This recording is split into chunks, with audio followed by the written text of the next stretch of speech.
Good evening. I'm Tom Kaplan, and I have the pleasure of serving on the board of the 92nd Street Y, as well as chairman of 92Y Talks. Welcome to How to Lead, Wisdom from the World's Greatest CEOs, Founders, and Game Changers, a special conversation with David Rubenstein and Renée Fleming. Please allow me to take this moment to thank my dear friend, David Rubenstein, for continuing to enrich our community with wonderful nights like this. We are entirely grateful. We're also so very thrilled Renée Fleming will be joining him for this important topic that is ever so timely. Our format this evening is our guest's discussion, followed by your questions. Please write them in the comments section below.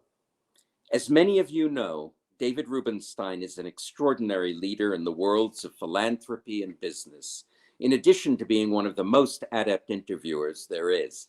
His philanthropic efforts are not only generous financial gifts to many important cultural, educational, and not-for-profit organizations, but also consist of personal contributions of his time spent in leadership roles and the brilliant ideas he brings to these institutions. David is known as the co-founder and co-executive chairman of the Carlyle Group, one of the world's largest and most successful investment firms.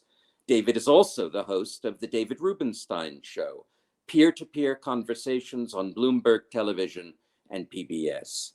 And he is the author of The American Story, Conversations with Master Historians. And most recently, he has published his new book, How to Lead, Wisdom from the World's Greatest CEOs, Founders, and Game Changers. I'm delighted to tell you that courtesy of David's generosity, all those who've registered for this event will receive a complimentary copy of How to Lead. Please use the link in the comments section. It's a must read.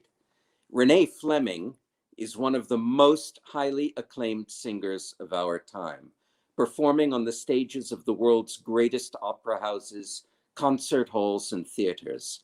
Winner of 4 Grammy Awards and recipient of the U.S. National Medal of Arts, Renée has sung for momentous occasions, from the Nobel Peace Prize ceremony to the Diamond Jubilee concert for Her Majesty Queen Elizabeth II at Buckingham Palace. In 2014, Renée became the first classical artist ever to sing the U.S. national anthem at the Super Bowl. In addition to her ongoing performing career, she's become known as a leading advocate for research at the intersection of arts, neuroscience, and health. We're so excited for this event, and thank you, all of you, for being here with us. Without further ado, please give the warmest 92nd Street Y welcome to David Rubenstein and Renée Fleming. Thank you. Thank you so much. Leadership is definitely on our collective minds right now. David Rubenstein's new book, How to Lead, gives us a template for where these qualities come from in some of our most extraordinary public figures. This book should be a massive bestseller because it's a fascinating and brief look at the leadership and success of those who've developed our greatest companies, foundations, and who've contributed more to the greater good than seems possible for one individual. I'd like to begin with you, David. You divide our lives into thirds, but you haven't quite followed your own model because in the third period of your working life, you've added an entirely new career. You're a television star, and yes, it's daunting to interview the master interviewer. Thank you for inviting me to join you today. Well, thank you very much for agreeing to do this. And I'd like to thank Tom as well. Tom is out of the country, and I want to thank Tom for staying up late to do the introduction, all of his support of the 92nd Street Y. And Renée, you should mention that one of the people that I interviewed who's a superstar in the book is Renée Fleming. So thank you for letting me interview you. Now it's your chance to turn the tables. That's right. Thank you so much, David. COVID has certainly changed all of our lives now. And I read that not long ago, you flew 240 days a year. But now I understand your home has become a television studio, right? How have you adapted to staying at home? It's an interesting phenomenon. I did travel about 240 days a year. I thought I was doing something useful by meeting people and building my business and getting to know the world. Now I'm at home and I'm doing it on Zoom or other kinds of things like Zoom. And I don't know whether I wasted 30 years running around the world or whether I did something productive. I don't know. But right now, I'm basically in the same house I've lived in for 30 years, but I've spent more time in this house the last 3 or 6 months or so than I did in the previous 30 years. So it's an unusual phenomenon. But I guess eventually I'll travel again, but I probably won't be the same. I was going to ask, how much do you think you'll travel in the future? A little bit less? Probably a lot less, only because I'm not sure that people really want to see you as much as they did before. And people will say, "Why are you flying to Singapore to see me? I could have done this by Zoom." So I don't know whether that's the reaction I'll get if I show up in Singapore, but hopefully people will still want to see me, but maybe not quite as much as before. Yeah, I feel the same way. I'm sort of a homebody, although I can't really do my job unless I travel. So how else has COVID affected you? You mentioned in a recent interview ruminating on death, concerned about not achieving your dream of giving away all or most of your wealth in your lifetime. Is that true? Yes, I am now 71 years old, an age I never thought I would get to. And of course, I'm a baby boomer. And when baby boomers were dominating the scene, really, and when we were in our 20s, 30s, and 40s, we thought we ran the world. Now that we're in our 70s, we still are running the world. When you think about it, the people running for president are in their 70s. So it's not as if you're gone when you're in your 70s anymore. In fact, you're still vibrant. But the truth is, when you're in, let's say you hit your early 70s, you realize in today's world, with modern medicine, if you have a problem, you can probably get some treatment if you're fortunate, and you might live another 10 or 15 or 20 years, who knows. With COVID-19, the truth is that it can strike you and you realize that you might be gone in 1 or 2 weeks. And many people I know have had this problem, and my own family's had COVID-19. Fortunately, they've recovered. But COVID-19 can strike somebody my age and maybe the person can't recover. So it's made me think about my own mortality. I hadn't really thought about it for a while, but now I realize that maybe if unfortunately I get the disease and because of my age and whatever reasons I might not be able to survive, I really need to both give away some of the money that I was thinking of giving away later, doing it maybe sooner. And secondly, going through my bucket list, all the things I wanted to do before my time is up, I better accelerate them. And of course, one of the things I always wanted to do was to be interviewed by Renée Fleming. And now I'm checking off that bucket list. I was going to ask, what else is on your bucket list? That's too good to pass up. Well, I could do a duet with Renée Fleming someday. Of course, I'm tone deaf, so I probably would close my mouth while she's doing all the singing. But there's a number of other things I like to do. And I'm sure most people probably have a bucket list, but I really am dusting mine off now. Good. And, you know, I laughed out loud so many times in the book because your humor is a constant companion. You ask some of the funniest questions and your deadpan, self-deprecating jokes. I always love those. But I just find it hard to imagine you as the class clown in middle school. So is the humor a quality you've always had, or did you develop it over time? You know, to be very serious, humor is something that is probably a defense mechanism. The people that are comedians or have good sense of humor probably were not all American athletes or superstar student body presidents. They had to have some defense mechanism to kind of explain themselves or maybe to get attention. So I wasn't a great student athlete. I wasn't a great scholar. I was an average student. And so maybe I developed a sense of humor as a way to get along with other people. And I'm fortunate that it stayed with me and I enjoy it. And I hope that some other people like my sense of humor, but it is somewhat deadpan. And sometimes people don't realize I'm kidding. I can ask people a joke and they don't get the joke. So for example, I asked Bill Gates one time, we didn't have an audience, so there was nobody that could laugh. I said, Bill, do you think you really could have been more successful if you actually got a college degree? And he didn't realize it was a joke because it was deadpan. He started explaining, well, he thought maybe he could have done better if he had a college degree. So sometimes you have to be careful. The deadpan may be too deadpan. That's great. So when I met you more than a decade ago, you seemed shy. Is that true? Were you shy? Have you completely overcome that? Well, I was probably shy around Renée Fleming. I would say, look, I am probably by nature a shy person and maybe come out of my shell a little bit because when I was younger, I just didn't speak up that much and I wasn't a class leader or anything. Generally, I guess by becoming successful in business or something, I've gotten more self-confidence. And as a result, I am not probably as shy as before. But if you were to go back to my college classmates or high school classmates and ask them if I was shy, they would say, we didn't even know he was in the class. So I didn't really have that big an impact at this time. Now, of course, sometimes I hear from people who I haven't seen in 50 years and they want me to make a contribution to something. I haven't talked to these people in 50 years. So now they know who I am a little bit. That's great. So you dedicated the book to your parents and grandchildren, and your parents, Betty and Bob. I met Betty at Duke University. She's so elegant. And Bob was a postal worker in blue-collar Baltimore. So please tell us how they set you on several paths, from co-founding the Carlyle Group to patriotic philanthropy to shoring up our major cultural and educational institutions. I think parents want to know, what did they do so right? Well, Warren Buffett says the most important thing you can do for your children is give them unconditional love. And that's what my parents gave to me. I was an only child. My parents married very young. They didn't graduate from college, and they didn't actually finish high school. And so I grew up in a very modest blue-collar household. My house was 800 square feet, very small. I took my 8-year-old son at one point back there to show him what a small house I grew up in. And he said, and it's a row house. And it was about 10 houses together. And he said, "Dad, what's so small about it? There are 10 doors on that house. That's a big house."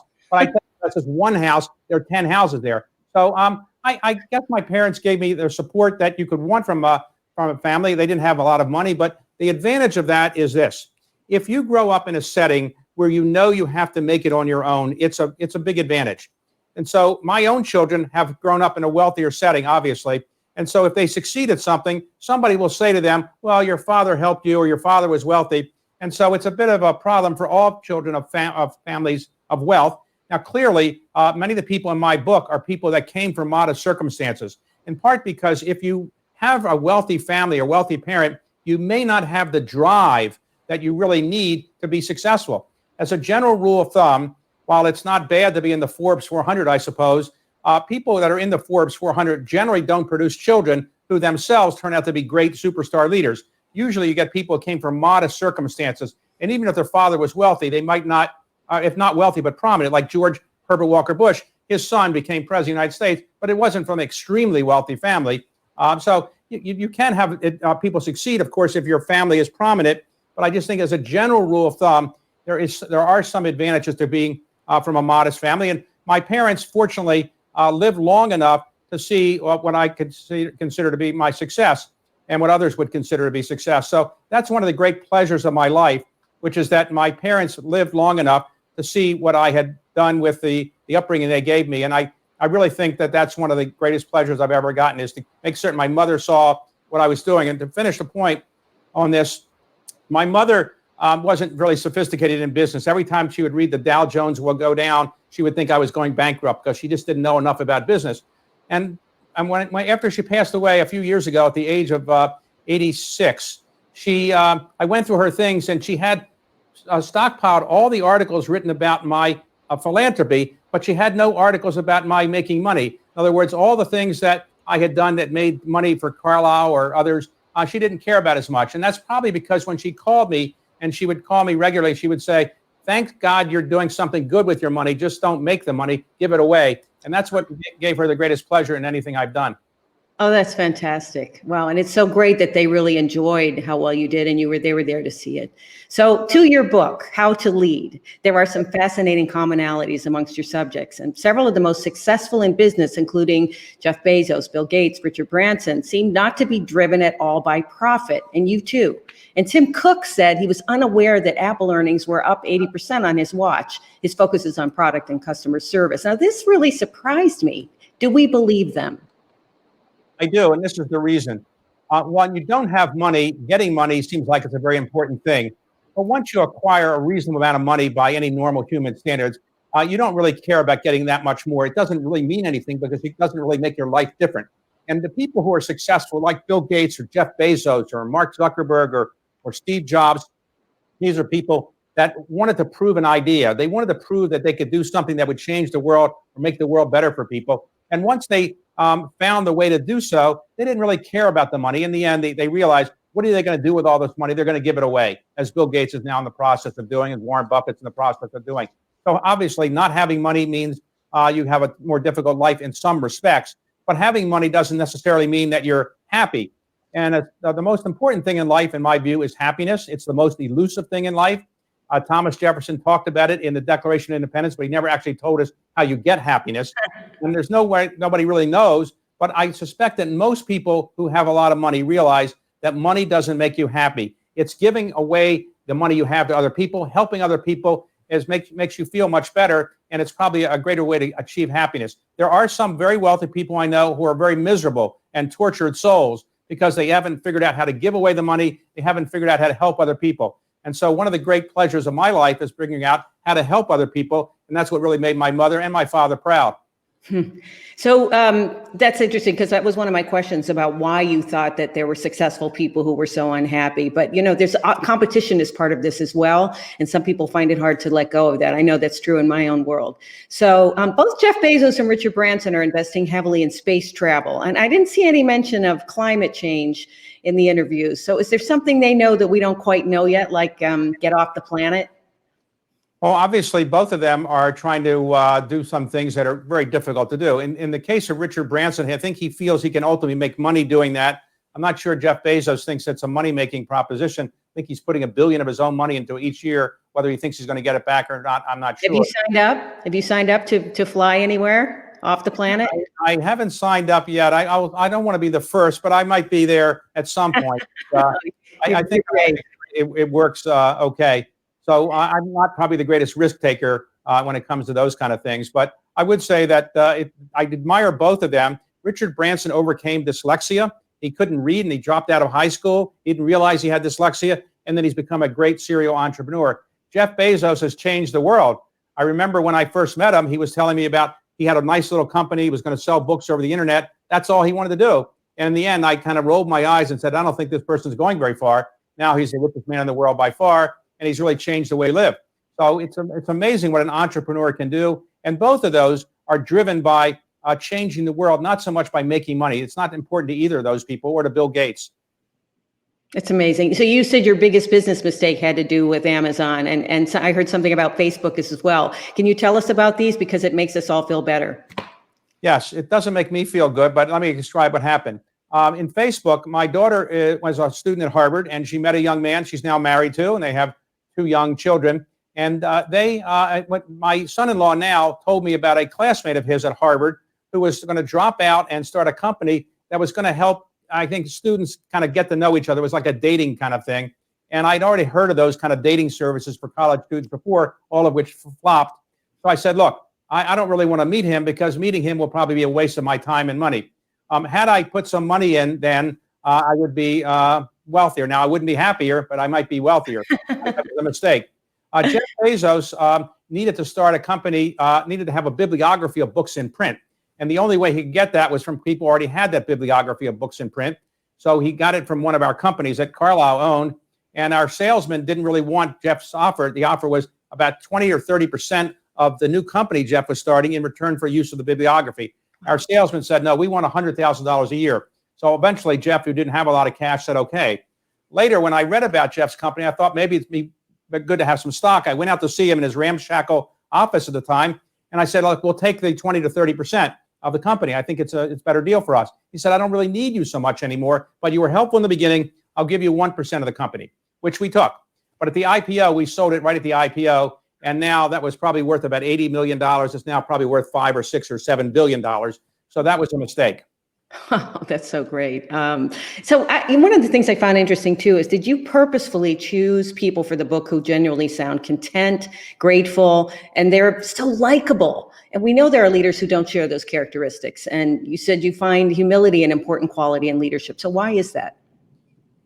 Well, obviously, some people who are great leaders are probably arrogant. I never interviewed Napoleon. I never interviewed Julius Caesar. My sense is they probably were not modest. Alexander the Great, when you think about his name, if he gave himself that name, it probably didn't show a lot of modesty. So you can become a big leader if you're not humble. But as a general rule of thumb, the people that have become successful, and the ones I've often interviewed, have a great deal of humility because they realize they had a lot of luck going into it. And they realized they couldn't do it all by themselves. It was really a lot of other people helping them get where they are.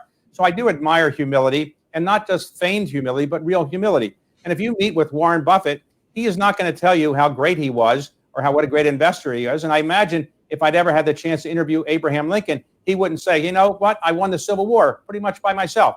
He wouldn't be that kind of person. I suspect he would be much more modest about it. And so I admire those qualities. So you describe, in fact, for our listeners, 13 elements of leadership in the forward to the book, from luck to humility. And young people, I want to say they should copy and paste this list where you can see it every day, because it's incredibly well written and concise. Thank you. So I find it interesting that you believe that people who are successful early in life don't typically make it to the top. They burn out. I'm one of those people who didn't do so well in the beginning and just through strive, got there eventually. I was hungry for it. So I wonder if maybe the people who are doing well in the beginning aren't hungry. Well, this might be a rationalization for my own failure to be a leader as a young person. I've divided life into thirds, and say the first third, you see student body presidents, all-American athletes, Supreme Court clerks, White House fellows, the superstars who you think are going to be president of the United States or a great leader. But very often in the second third of life or the third third, some of them don't become those great leaders. And in fact, they kind of just fizzle out, or they just have a modest life. And the people that actually strive hard and makes the leadership jump from the first third to the second third to the third third are the people who actually change the world. So for example, in your case, you were a good singer, but you weren't Renée Fleming when you were 15 years old.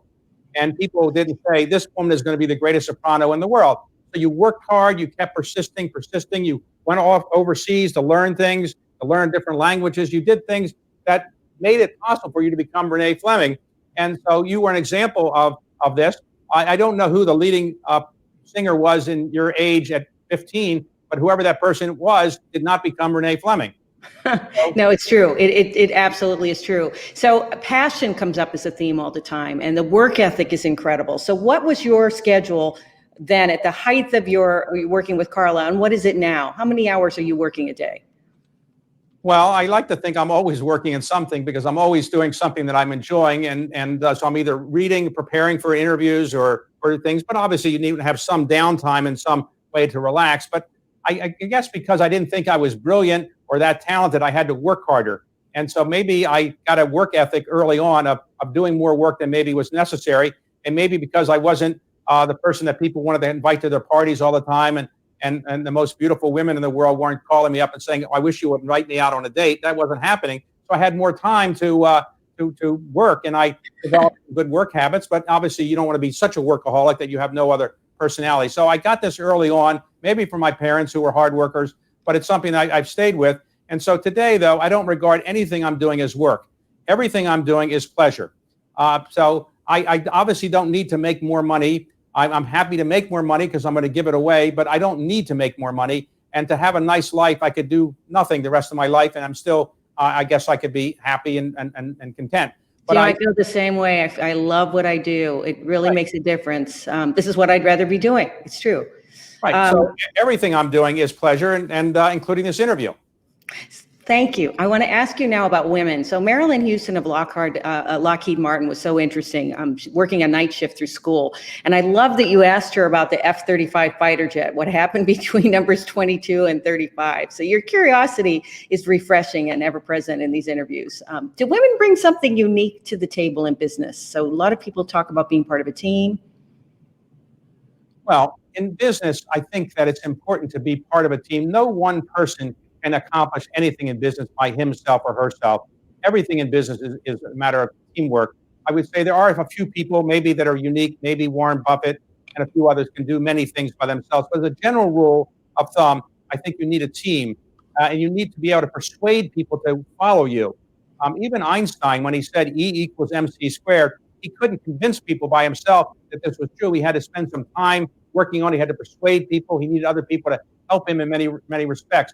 I think it's a virtue to seek other people out as supporters. And I think it's important to remember what Ronald Reagan famously said, which is there's no limit to the amount of things that a human can accomplish if they're willing to share the credit. So I think great leaders are people that are not insecure. They're not afraid of bringing around them talented people, and they are willing to share the credit. And I think it's a very important thing to do. Well, the pieces on Nancy Pelosi and Justice Ginsburg are so fascinating. But more than once, the pipeline was mentioned by Melinda Gates and Marilyn Houston, also Christine Lagarde, and affirmative action by Condoleezza Rice. How are having women and diversity at the top changing now? What do you see at Carlyle and in business in general in regards to supporting women and people of color?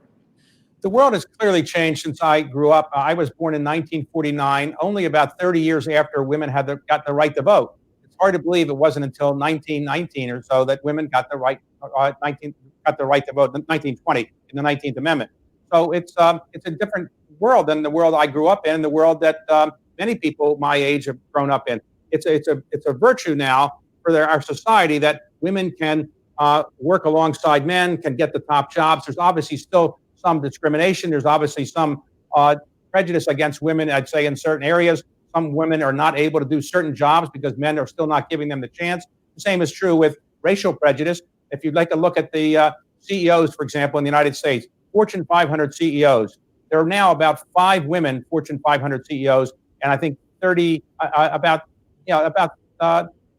about right. No, that's about 37 women. I'm sorry, 37 women CEOs and about 4 or 5 African Americans. I think that's the right number, something like that. So clearly, they're not there in proportion to to the population, and I think that's something we have to correct. Another thing that comes up consistently is education. So I was surprised to find that both early and K through 12 education is a particular interest and philanthropic focus for many of your interviewees. Are we making progress with public education? It's an interesting phenomenon that we have the highest, the best colleges in the world. There's no doubt of the top 20 universities in the world, probably 15 or 16 or so are in the United States. And we have a higher education system that is the envy of the world. And I've been a beneficiary of it, and you've been a beneficiary of higher education as well. But in K to 12, we are not the envy of the world. We are really far, far behind. So if you're from a wealthy family, you go to a private school, you'll probably get a great K to 12 education. But if you're going to public schools in some cities, you're not going to get a great education. And it's one of our real flaws. Bill Gates has put an enormous amount of money into trying to correct this problem, along with other people. And he would say he hasn't had the impact that he wanted. So education is very important. And in my view, education is probably the most important thing we can do for young people. I view all of my possessions that are really worth having in my head. It's a result of education. And I carry around my best possession in my head. And so if all my personal possessions were taken away, I'd still think I have my brain. And that's really the thing that I got as a result of education. I did get a good public school education. So I think that's the most important thing we can give to young people. And I'd like to remind people who are watching that while all of us who may be watching are focused on education, not everybody is. About 1.7 million people a year drop out of high school in this country. And about 14% of our entire population is functionally illiterate, which means they can't read past the 4th grade level. People who are functionally illiterate or drop out of high school have a very limited chance of being that successful in life or achieving the personal happiness that everybody would like. So many in the book lost a parent and were inspired by the remaining parents' ability to hold it together. So learning strength in adversity. Were you surprised by how many in your book were raised by single parents? Yes, because clearly, if you have 2 parents, it's somewhat better, I would say. In my case, I had 2 parents that were devoted to me, and I was the only child. It was good. But if you have only one parent, it makes it's more of a stress for the child. It's obviously a stress for the parent. Clearly, people can overcome that handicap a bit, but I do think it's better to have 2 parents if it's possible. If you have one parent, though, the parent has to work very hard and work harder to do it. It may be more difficult, but obviously, a lot of the people I wrote about had that kind of upbringing. Yes, it's true. And I would say about parenting that Jackie Kennedy, who I like to quote on this subject, said that if you mess up raising your children, nothing else in life really matters. And, when you think about it, that's probably true. Because what's more important than your children? The ultimate legacy is not the buildings that might be named after you or the awards that you might have received. It's your children. They're going to be around quite some time, hopefully. And that's your ultimate legacy. And so being a parent is not easy. Being a parent of wealth, when you have wealth, it's even harder because it's harder not to spoil your children. Being a famous person and having children is not easy, as you know. So it's a complicated thing. But in the end, most important thing that people can give to the next generation is a good upbringing to the children that they might have. You have an extraordinary intellectual capacity. I think you said once when you're interviewing, especially if it's a challenging interview, you can memorize up to 100 questions so you never get stuck. That is amazing to me. What are you thinking about when you're giving an interview? Well, Oprah Winfrey, who I interviewed for the book, said that she's not such a great interviewer, which is obviously not true, but she's a great listener. And the truth is, when you're a good interviewer, you're really listening to what the person says. So when I prepare for an interview, like if I'm preparing for an interview of you, I'll write down the questions the way my brain kind of thinks, and then I'll probably more or less memorize them. But I recognize that if I go through the interview and you say something I didn't anticipate, I have to change. And if I just keep going down the list, I will not have a good interview. Sometimes the government agents will come to interview me on background checks for people. And I might say, well, the person's really an axe murderer. And they just go down the list. They ignore what I say. They just kind of check off the list. So now, obviously, that's an exaggeration. But the truth is you have to listen to what the person says and try to have contact and make the person feel comfortable that you really are listening to what he or she is saying. Oh, you're so great at it. Another thing, there's so many wonderful chapters in the book, but the commanders section with Presidents Bush and Clinton and several others, Jack Nicklaus also, is this life post-fame? Is this anything you think about or wrestle with? I'm thinking not so much because you're probably more famous now because of television. Well, President Bush and President Clinton, I interviewed to them jointly after they've been president. I talked a lot to them about what it's like to be a former president. And obviously, they both miss being president because when you're president, you can get a lot of things done. Former presidents get a lot of attention, but it's not quite the same. And so, yes, I'd say after you're retired, you may not have quite the power or fame as before, but life can be still very pleasurable. And in my case, as you note, I'm very surprised sometimes of the power of television and social media. So I've been in the private equity world for more than 30 years and have helped build one of the leading firms. And so when I've historically gone around the world, I would meet investment people or people that would care about business, and they would generally know who I am in the last 10 years or so. Now, when I go around the world, pre-COVID, people come up to me all the time for selfies, or not quite as much as they come up to you, but they come up for selfies or autographs because they've seen my show on social media and they don't know my background. They think I'm a full-time professional interviewer. They don't realize I've been in the business world. So I find it strange to kind of explain to them that I have another career, but in the end, I concluded not to do that. I just tell them, thank you for watching my show. Yes. And I'm sure you understand the same thing. When you are walking down the streets in New York, people come up to you all the time and they want an autograph or a selfie, and after a while you get used to it. Yeah, but it's for doing the thing that I've been doing for a long time. It's not because I have a new career. You're amazing. So Anthony Fauci, I love this interview because it's pre-COVID. There are two sections to the interview, but I love the fact that you really get an entire history of infectious diseases from him, from the bubonic plague to now, and it's very entertaining and informative actually. But you offered him a job, didn't you? Yes, I known him for a while. His brother-in-law worked at our firm for a number of years, and through him, I got to know Tony Fauci quite a long time ago. And so I did an interview of him a while ago, before he was quite as famous as he is now. And later, after COVID-19, I decided to go back and do another interview post-COVID. So we put the two together. But he's a guy that really cares about government service. So when he turned the age of 70, which is when some people retire from government service, I went to him and said, Tony, look, you've done as much as you can do for the federal government. You're great at infectious diseases. Why don't you come into a higher calling called private equity? And what you can do is learn how to really make money and get some benefit out of all your scientific training. And he thought about it for a day and he said, David, this is what I really want to do with my life. I really love infectious diseases and curing them. And so all the money in the world doesn't make a difference. So now Tony is almost 80 years old and, he's doing what he does best. And I think he's done a great job for our country. So we have, I had the pleasure of meeting your children not too long ago, and not only are they gifted and beautiful, they're also kind of following in your path, and one of them just had a successful investment fund that had an IPO. So are you happy that they're following in your path? Neither of my daughters are they're very gifted, but they have decided not to pursue opera or singing. Well, it's a complicated thing. I'm very happy. The daughter you're referring to has her own private equity fund, and maybe my name helped her get it off the ground, but she's on her own and she really does the bulk of it without needing me, and I'm obviously proud about it. My other daughter is in the investment world as well, and my son just finished business school and law school at Stanford, and he's going into the investment world. So I think I'm glad, but if any of them had been artists, or they decided they wanted to be opera singers, I would have said, whatever pleases you is the most important thing. Because as you know, as a parent, the most important thing you want out of life for your children is happiness. The most elusive thing in life is personal happiness. And you don't want to have a child do something that you want him to do or her to do. It's not going to make them happy. So if I said to my children, you go into private equity because it's the highest calling of mankind and I love it, I could have produced children that might be miserable, and they'd spend all their time on psychiatric couches. So I have children I think are happy.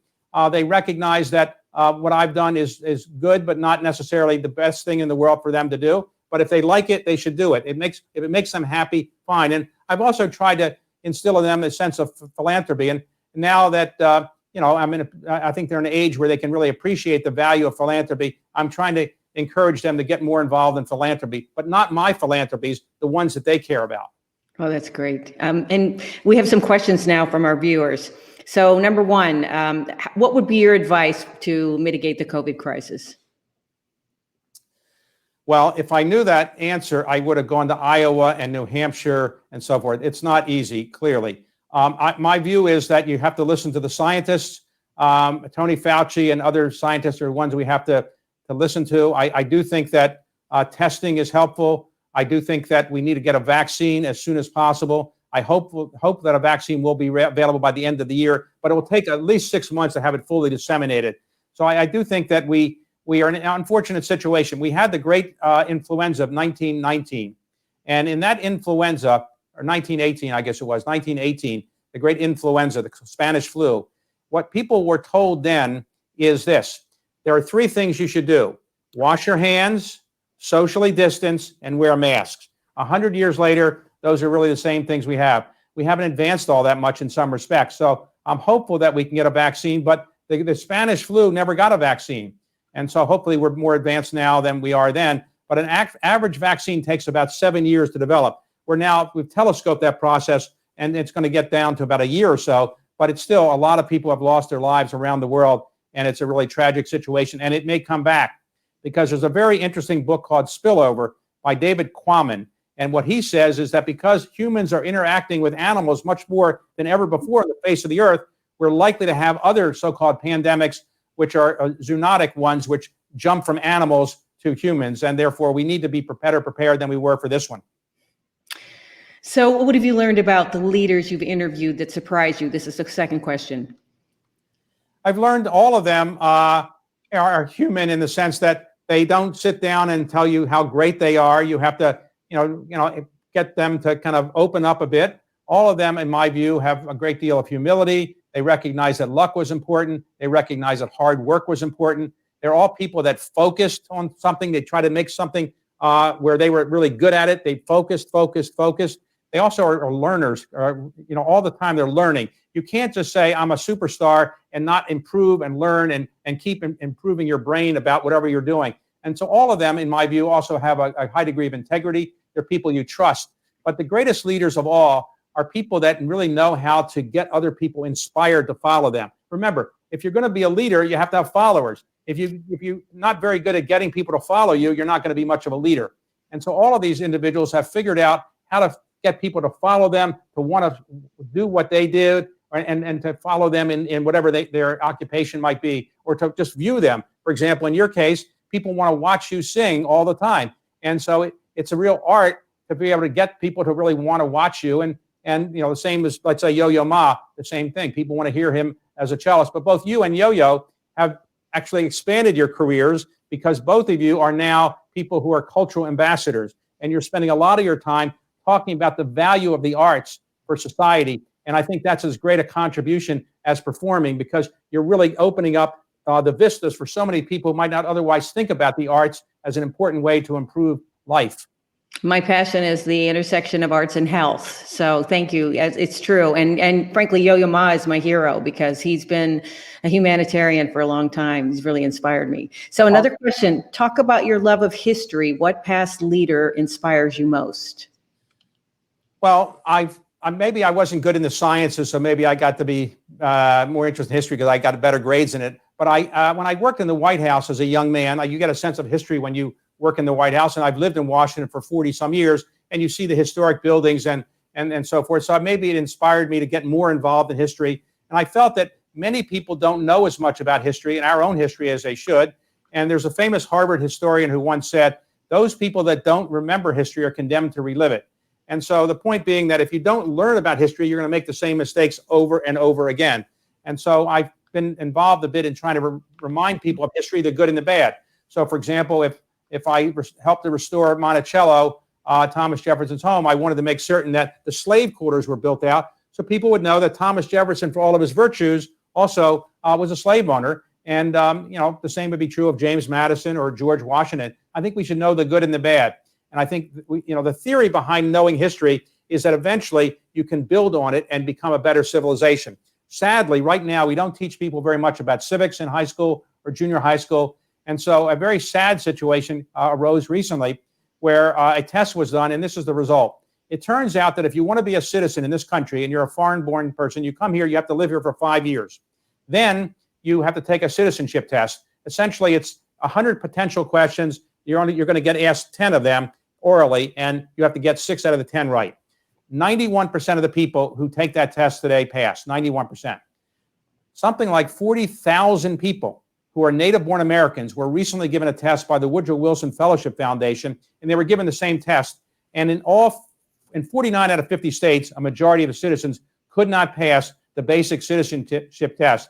Only in Vermont could a bare majority actually pass, which shows you that people don't know the basic things about our country's history. And if you don't know things about the country's history or government, how can you have an informed democracy? How can you have a good society? The theory behind our society is that we have an informed democracy, informed electorate, and that'll give us a better society. So that's one thing I'm focused on. That's one of the things I love about classical music and opera is that it teaches us about human behavior. My first major opera, The Marriage of Figaro, I said, I can't believe people haven't changed in 3 centuries. It's shocking. So here's a good one. Do you have a secret you want to share with us that you've never shared before? Well, my favorite singer in the world is Renée Fleming. How about that? There you go. I'll take it. I'm writing this down right now. So, but I would ask you a question for a moment. I'll answer the question in a moment. But when you are performing, I talked about my memorizing questions, which isn't that complicated, relatively speaking, because nobody knows the questions that I plan to ask. So if I miss one, nobody will know but me. But when you're performing an opera, everybody knows the words. Everybody knows what you're supposed to do. So do you ever forget the words, or do you ever forget the lyrics, or what happens when that does occur? It's funny you say that, because if I'm singing in Russian in New York, I don't worry so much. But if I'm singing in Russian in Moscow, then I'm nervous. So it really depends on the language. But yeah, sometimes things go out. They do go out. But I'm really good at improvising in a foreign language, so that you're saying kind of approximately what you were meaning to say, but couldn't quite get there. But very, not that often. We're so, it's really muscle memory in the end. Once you know an opera and have memorized it, it's in there. But that'll be on another occasion that some of the greatest opera singers can't read music. And that's right. So I think you told me that Luciano Pavarotti could not read music. That's correct. But he was the greatest, one of the greatest singers of the 20th century. And it didn't, and he's, when Paul McCartney, I was shocked to hear recently doesn't read music. And the same with, there are a couple of people in the pop world today that it's the same thing. And you think, well, you've created a body of work that is historic. So it's good to have the skill. It just makes your life a little bit easier, but obviously it's not necessary.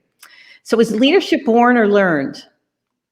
Well, people have been debating that for a long time, and I think it might be a little bit of a combination to some extent. But clearly, I think it's more in learning than being born.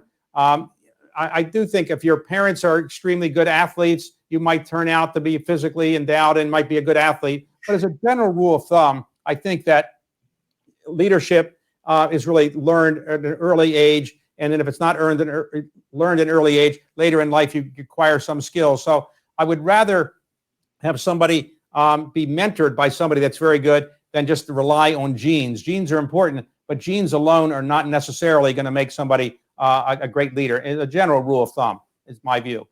Mentoring is so helpful for whatever it is that we're doing. I had a question about our current president, because you've managed so many people. So if you had to go in and give him advice about how we might bring people together right now and do a better job, what would you say? I would say that would be a difficult assignment right now because, it's hard to take a 74-year-old person and get him to change something with, 70 days to go in a campaign. But as a general rule of thumb, I do think that people who are good can always learn. And I think people who are really good are always willing to listen to advice. And I think it's always important to surround yourself with people that can tell you no. People can tell you you're not as great as you think you are, despite the fact that people tell you you're very good. And I think very good presidents have always had around them people that can tell them no. Sometimes presidents haven't had that, and it's been a problem. Donald Trump is somebody I have interviewed.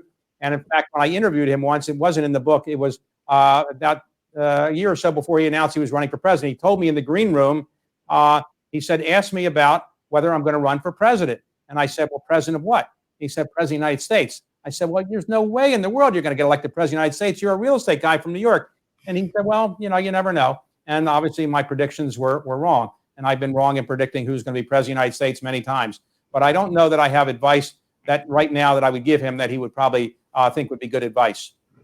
So I want to go back to childhood and your children in particular. So I remember hearing that you read books with them, even though you were on the road and you had standing periods of time that you would spend with them. How else did you maintain a connection given your career?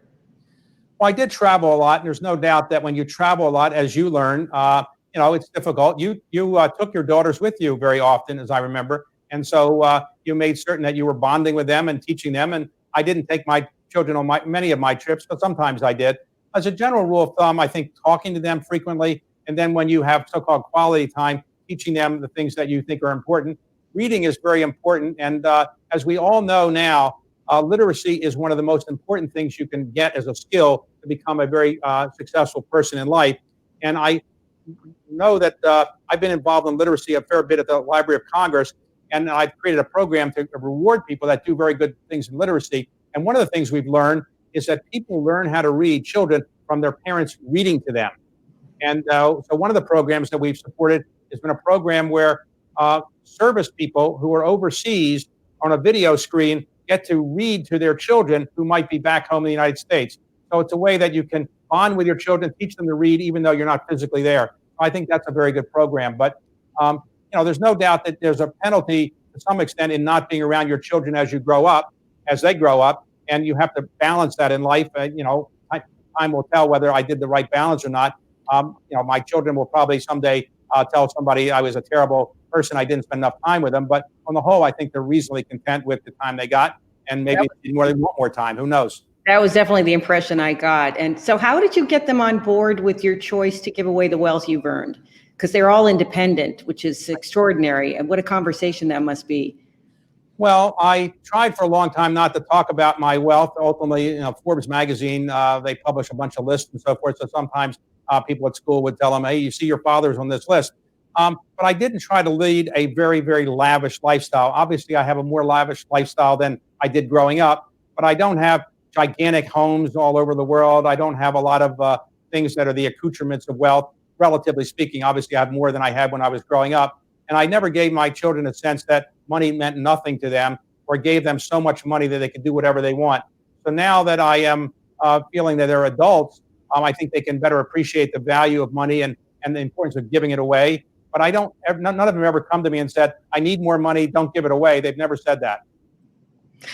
I think you've done a phenomenal job just having met them. They just seem so vibrant and excited about what they're doing, which is phenomenal. And not easy to do. My children have been incredibly supportive of me, and they know that they're the most important thing in my life. But it's very challenging. I understand. So you're single now. You have a daughter that's a very good singer. Were you disappointed she decided not to become an opera singer? Yes. Well, I wouldn't say disappointed. In fact, it's interesting because I thought her voice was so beautiful. I thought, some people really think you need to use a talent that God gave you. And I don't believe that. I think she should do what she wants to do. She's going to be a doctor.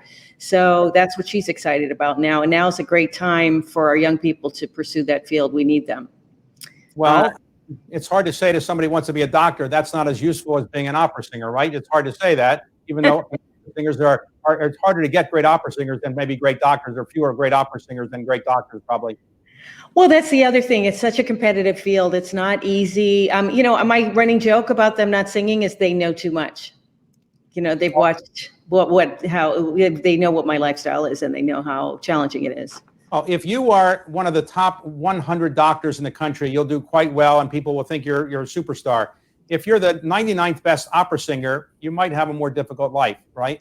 Yes, well, it's funny because I grew up wanting to be, I was so ambitious. That was the thing. I wanted to be really good at something, and it didn't matter what it was. And I kept being the underdog. I was always second or third or fourth. So that's the thing that drove me. You probably once you started, you left the Carter administration, found it difficult to get a job, and were the lawyer for a little while. And then once you really bounced into business, it must have just flown for you. Or were there setbacks? There's always setbacks, but I think what you have to do is find a passion. Nobody ever won a Nobel Prize hating what they do. Nobody ever became great at something 9 to 5, 5 days a week. You have to have a passion for it. And if you don't have a passion for it, you're not going to be that successful. So I wanted my children to find their own passion. I think they have now, or they're largely on their path to that. I found my passion in building a company, and I loved it. I didn't have a passion for practicing law. And obviously my clients didn't have a passion for me being their lawyer. So I wasn't that successful. If I was a better lawyer, maybe I would still be practicing law. But I found what I like, and I tell people all the time, experiment, experiment, experiment. Find something that you love. I didn't find Carlyle until I found it until I was 37. So I tell people, take some time. Don't make your decision right out of college or graduate school. Find things, and it may take 5 or 6 things before you find something you really, really love. That makes sense. Now, I can't talk to you and not talk about the arts. First of all, again, being inspired by Yo-Yo, your arts philanthropy is incredible. So besides being chairman of the Kennedy Center, where I'm a consultant, since 2010, you've supported Lincoln Center, and there's the Ruby at Duke, which is a gorgeous looking building, amazing. Why do you believe the arts are a great investment? What is civilization all about? It's about making people feel good about what we are. It's about advancing civilization so we can improve what we inherited. But one of the best ways that we can show what we've evolved at as human beings is the arts. Since the first paintings on caves 40,000 years ago, people have been trying to express themselves in the arts. It can be visual arts or the performing arts. And it's clear that the ability to perform is something that really elevates the human brain. And so I think when you go to the performing arts and you watch the performing arts, you're going to be happy. Nobody goes to an opera or a show or a symphony and says, I hate myself for doing this. I'm sad to have come here. They love it. It makes people happy, but also it can make you think about what is the genius that produced Beethoven to write those symphonies, or Mozart to write his compositions, or Chopin. What are the genius? And it can elevate people's thinking that maybe I could do something like that. So you get young people inspired by the arts, and they're going to become great artists in the future, and that's how civilization advances. So the reason I like the arts is that it makes people feel good, it brings people together, it also shows people how the human brain has evolved so that we have incredible compositions, incredible works, and it's a great source of pleasure for me. When were you first exposed to the arts? Well, as a young boy, I did go to some concerts, I did go to museums. My parents were not probably as interested in those things as I have now become, but there were other groups that exposed them to me, and I just generally got more and more involved in it, and I recognized that it's an important part of human existence. I wish I had been a great musical performer, but when I was young, my mother, because of my last name, sent me to a piano teacher and said, look, his name is Rubenstein, maybe he can be like Arthur Rubenstein. And after 2 weeks, the piano teacher said, save your money, Mrs. Rubenstein. There's no talent there. Maybe he can do something else. So I wish I had the talent to be a performer. I can't read music. I don't know how to perform. I can't sing. I'm probably tone deaf. But I really admire people that have that skill and wish I had it myself. Well, the thing that I love most about my work with the Kennedy Center, it has to do with the National Institutes of Health and Francis Collins, Deborah Rutter. Everyone's been so supportive of this intersection of health and the arts. You recently said that you're focusing a little bit more on public health in the future, probably inspired by the pandemic. Can you see the benefit of medicine acknowledging creativity and arts interventions and integrative medicine, really? So treating the whole person. Yes. Well, for those who don't know exactly what you're referring to, Renee has helped create a program with Francis Collins, who is the head of the NIH. And the program is, among other things, designed to show that people can improve their health, particularly if they've been injured in some way, by listening to music and getting the benefits of music. And it's clear from the brain waves that people actually get some real benefit, and it has a real therapeutic effect. So you're bringing that out to a lot of people, and I think that's a very, very important thing. And Francis Collins is himself a musician, as you know. He grew up as I guess, a country music performer, and he still plays in a band from time to time. And I've seen him perform, and he's quite good. And I don't know, you've performed with him, have you not? Yes, we perform a lot, pretty much every time we do an event. He's a terrific musician. He's a triple threat. So it's a very important thing. And I think many people have recognized over the years, take music as an example. In Korea, South Korea, most parents buy their children a piano. Why? Because their view is if they learn how to play the piano, they'll be better in math, and they'll be better in math skills that will help them get in colleges. And so I think there is a real connection between music and math skills, and that may not be the only reason to do it, but I think there's a real connection between the human brain and doing music and the human brain and doing other things. Maybe therapeutic healing is one of those things as well. Absolutely. There's so many benefits, and it's just becoming more widely known. People are very interested in the subject. So what do you do for your own health? So there was a reference in the book to Warren Buffett's unhealthy eating habits, and you said you regard food as fuel. I love that. But you're a vegetarian and you don't drink, so bravo. And what else? How do you take care of yourself? I am not as good as I should be. I try to walk a couple miles a day. I'm well past running a couple miles a day. Occasionally I'll play tennis if I can find somebody that's not very good, so I can feel I can do something. But I probably have avoided a lot of the dangerous things that you can do in life. So I don't ride motorcycles. I don't jump out of airplanes in terms of parachuting. And so fortunately, I've been reasonably healthy in my life. But, as you know, something bad can always happen. And when you hit a certain age, the genes don't replicate always as well as you would like. And so something can happen that is unexpected. But generally, I've done a reasonable job of trying to maintain my health. But the most important problem that I have now is that every night somebody breaks into my house and comes upstairs and puts a new scale in my bathroom, which has 15 pounds more on it than I think it's supposed to have. And every morning I'm 15 pounds heavier. And so I don't understand how to lose that 15 pounds. So I have to get rid of that person who's breaking into my house and ruining my scales. But as I've learned, losing weight when you hit a certain age is not easy. And so I got to work at that. I can help you with that, David. You have to find the scales with the low weights. That's what I do. And then I never weigh myself anywhere else. Yeah, I got to get a special scale that really starts at -15 or something. Exactly. So I want to take you back to leadership we're running out of time. So it wasn't that long ago that our leaders, you think about JFK and Ronald Reagan, could inspire or unite us with speeches that appeal to our common values. And the night of the shooting of Martin Luther King, people remember Robert Kennedy's improvised speech to a predominantly African-American audience in which he quoted Greek poetry. In today's America, are we lacking in the type of leaders capable of delivering these types of messages, or are we just too divided to respond? It's a very good question. I wish I knew the answer. Think about this. There were 55 white Christian men who showed up to draft the Constitution. 39 of them actually signed it. Today, if we were going to have a constitutional convention, we wouldn't have 55 propertied white Christian men draft the Constitution. You'd have a more of a cross-section of society. But you'd say to yourself, who would you want to have in that constitutional convention? Would it be only people who are politicians, or would people that have different backgrounds? I think it'd be people who would have different backgrounds. In the early days of our country, the most talented people went into public service. I'm not sure that's necessarily the case these days, because going to public service is very, very complicated. The penalties are considerable in many ways. So I think the most talented people in the country very often are not serving in public service. They might be running a university. They might be running a foundation. They might be teaching. They might be a doctor. They might be a person who's involved in somewhere in the arts. And so today, if we were going to have a constitutional convention, I think we'd want people that have all kinds of backgrounds. The people that spoke so eloquently that you referred to, Robert Kennedy, John Kennedy, Ronald Reagan, they had a sense of poetry. They had a sense of what makes people think, what makes people react. And sometimes we've lost that. I was mesmerized by John Kennedy's inaugural address. I was only in the 6th grade. And later I met the man who helped write it, Ted Sorensen. And it was really poetry in prose form.